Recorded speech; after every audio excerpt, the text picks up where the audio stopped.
Hi, everyone. Welcome to Everyday Real English from Real Life Podcast.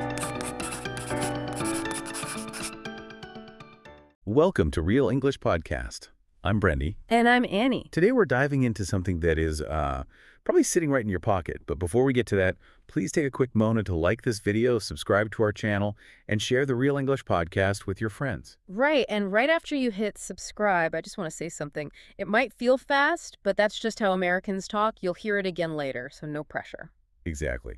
We just want you to, relax and absorb the conversation. Our topic for this deep dive today is how people really use AI in daily life. Yeah, and when we say artificial intelligence, it can sound a bit like a science fiction movie. Oh, totally. Like robots taking over the world or something. Right, but the truth is you might already be using it every single day without even noticing. I mean, think about your smartphone. Like when it suggests a movie I might enjoy on the weekend. Exactly. Or, when it helps you find the fastest driving route to avoid heavy traffic. That is all AI working quietly in the background. So it's already just a normal part of life. Many people today use AI regularly, often for small daily tasks. Yes, but there's a really interesting contrast here. People use AI a lot, but many still feel unsure or not fully confident using it. I completely understand that. It can feel quite intimidating if you do not really understand how the technology works. Exactly. It feels like this big, mysterious box. So since people feel unsure but actually want to use it for simple tasks, how do we actually talk about using it in everyday English? Let's just break down some real-world situations. I think that's a great idea. Let's start with how everyday people actually interact with this, because we usually picture, brilliant computer scientists writing complex code. Right, and most of us are definitely not doing that. I mean, I have no idea how to write computer code. And you don't need to. Most people are not using AI in complex ways. Instead, they just use it as a simple everyday helper. A helper for what, exactly? Well, the number one way people use this helper is actually for writing messages. Oh, that makes so much sense. Writing can be incredibly stressful. It really is. If you have to write a polite email to your boss, you just sort of sit there staring at a blank screen. And if you are an English learner, that stress is basically doubled. You know exactly what you want to say in your native language, but finding the right polite English words takes a ton of mental energy. Right. We call that the blank page problem. Your brain has to invent the idea and translate it all at the exact same time. Which is super tiring. Totally. Okay. So AI takes away that blank page. It gives you a starting point. Let's actually do a quick role play to show how this works in real life. Okay, I like that. Let's say I have a situation where I need to cancel an appointment. Perfect. A very common kind of stressful task. Yeah. So say I need to cancel my English class for tomorrow. I feel bad about it, and I really want to be polite, but I do not know how to sound professional. So I open the AI helper on my phone. And I will pretend to be the AI. What do you want to ask me? I type in, hey, can you help me write a polite message to my teacher? I want to cancel my class for tomorrow, but I feel really bad about it. I don't want to sound rude. And as the AI, I say, sure, here's a polite version. Dear teacher, I am writing to sincerely apologize, but I need to cancel our class scheduled for tomorrow. I am very sorry for the inconvenience and look forward to our next lesson. Best regards. Wow, see, that is incredibly helpful. It takes my nervous, messy idea and just makes it sound professional. Exactly. It does the heavy lifting for you. Now, as an English learner, there are specific phrases you can use to ask for this kind of help.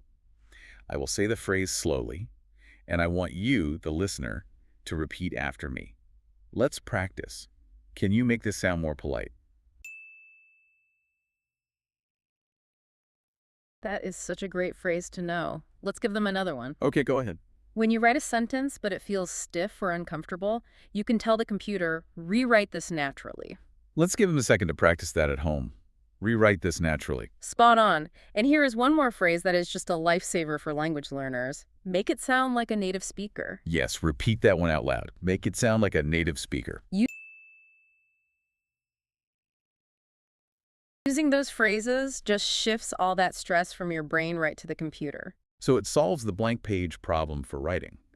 But what happens when the problem isn't about writing at all, but just figuring out what to do with your day? That brings us to the second major daily use, deciding what to do. Making decisions, like what to eat or what to wear. Exactly. Humans suffer from something called decision fatigue. Decision fatigue. I feel like I have that every single evening. Right. By the end of a long day of working or studying, your brain is just physically tired of making choices. I mean, I open the refrigerator, I see some chicken, I see rice, I see some carrots. I am so hungry, but I am just too mentally exhausted to invent a meal out of those ingredients. So instead of thinking, you just speak to the AI. You say, I have chicken, rice, and carrots in my fridge. Give me 3 easy recipes that take less than 20 minutes. Let me stop you right there, though. Why wouldn't I just use a regular internet search for that? Isn't looking up AI prompts just, adding another step? That is a really great question, and it is important to understand the difference. When you use a traditional search engine, it just gives you a list of websites. Right, so I still have to click the websites, read long articles, scroll past a bunch of advertisements. Exactly, and you still have to decide which recipe fits your specific ingredients. You are still making decisions. Oh, I see. A search engine just points to existing pages. Yes. But AI is different. It doesn't search for a website. It generates a custom answer based only on your specific ingredients. It completely removes the stress of deciding. That makes a lot of sense. It really does. Let's practice some everyday phrases you can use when you need help making a choice. Listeners, repeat after me. What should I do? That is a very natural question to ask. What should I do? If you're looking for a few different options to pick from, try saying, give me some ideas. Give me some ideas. I like that one. And if your brain is just completely tired and you want the helper to choose for you, say, help me decide. Help me decide. Perfect. So we have talked about using this tool to do things for us, like writing emails or planning dinner.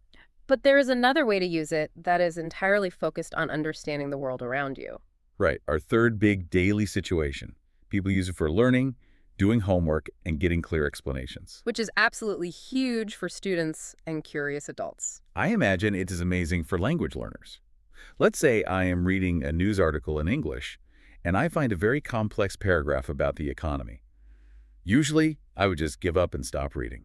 But now you can copy that paragraph, put it into the AI, and ask it to act like a patient tutor. So it translates the complexity for me. Yes, it can take a high-level, difficult text and rewrite it as if it were talking to a beginner. Which is great, because I'm not just asking for the final answer. If you just ask the answer, you do not actually learn anything. Right, you are asking it to teach you.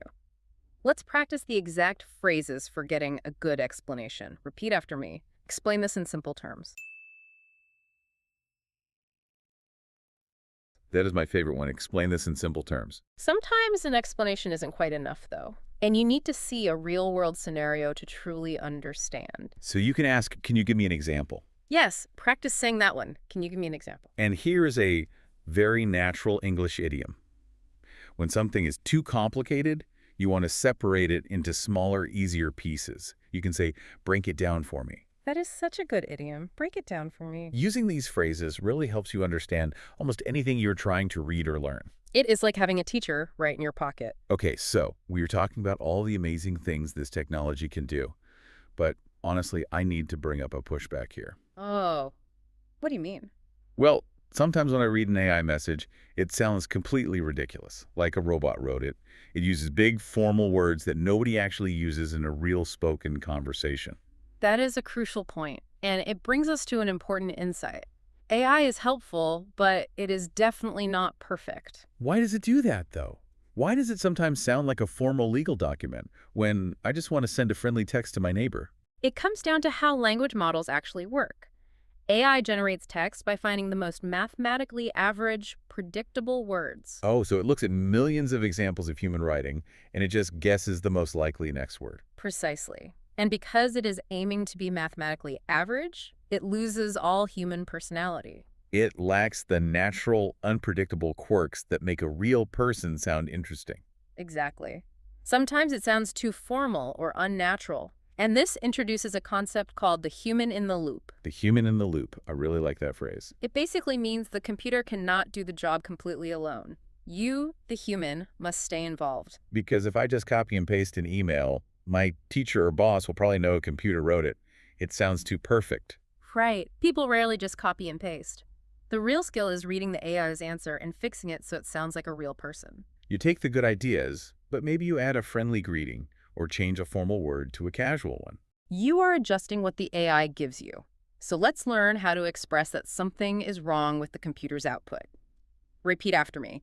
That sounds a bit off. That sounds a bit off, meaning it is a little bit strange or incorrect. Exactly. Here is another way to say it. It doesn't feel natural. Right. It doesn't feel natural. And when you are ready to make your own changes, you can tell your friends or coworkers, let me fix it a little. Let me fix it a little. That is very practical. Now, since we have to fix the AI's answers anyway, we can actually save time by giving it better instructions in the first place. How do we do that? How do we stop it from giving us those robotic answers? We have some smart usage tips specifically tailored for English learners. Tip number 1, be specific. I am definitely guilty of not doing this. Sometimes I am feeling lazy and I just type, write an email. Right, and if you just say write an email, the AI has absolutely no context. It does not know who the email is for or what kind of tone I want to use. Exactly. You need to give it a specific prompt. So what does a specific prompt look like? Instead of just saying write this, give an example, like write a friendly message to a teacher. So by adding the word friendly and saying it is for a teacher, the AI knows exactly how to behave. Yes, it adjusts its math. That leads nicely to tip number 2. Ask for simple English. This feels like a secret superpower for language learners. It truly is. You can actually tell the AI what your English level is. So if the AI explains a grammar rule but the vocabulary is too difficult, I do not have to struggle. Not at all. You can just teach it how to talk to you. You can say, make it simple English or beginner level. And it just rewrites the answer using common everyday vocabulary. That makes reading so much more relaxing. It really does.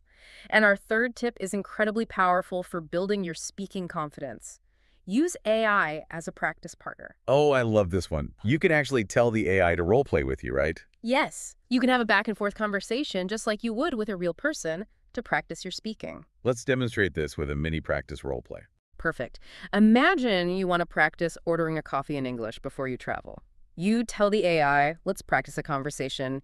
You are the barista at a cafe and I am the customer. Okay, and I will play the customer. You be the AI barista.